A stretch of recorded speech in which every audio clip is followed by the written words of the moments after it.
Hello students, आज हम इस lesson को पढ़ते हैं। झोपाड़ा गेला उड़ून। एक बार मैं एक सेंटेंस पढ़ूंगी, फिर आपने रिपीट करना है। हाँ? एका तळ्यात दोन बेडूक होते। एकदा त्यांना पाण्यात दोन खांब दिसले।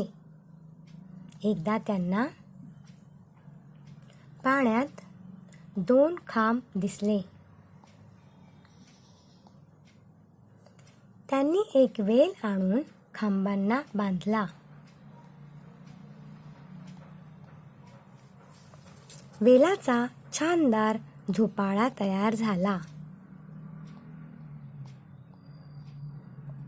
दोघेही बेडूक त्यावर बसून झोके घेऊ लागले।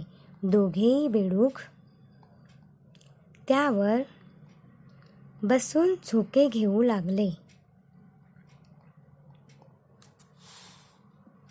तोच काय गंमत झाली।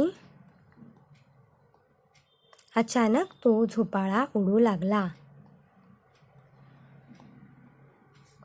ते दोन खांब नसून एका बगळ्याचे पाय आहेत। हे लक्षात आल्यावर बेडकांनी पटकन पाण्यात उड्या मारल्या।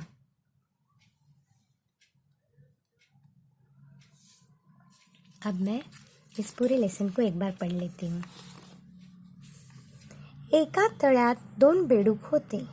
एकदा त्यांना पाण्यात दोन खांब दिसले। त्यांनी एक वेल आणून खांबांना बांधला। वेलाचा छानदार झोपाळा तयार झाला। दोघेही बेडूक त्यावर बसून झोके घेऊ लागले। तोच काय गंमत झाली। अचानक तो झोपाळा उडू लागला। ते दोन खांब नसून एका बगळ्याचे पाय आहेत। हे लक्षात आल्यावर बेडकांनी पटकन पाण्यात उड्या मारल्या। थँक्यू।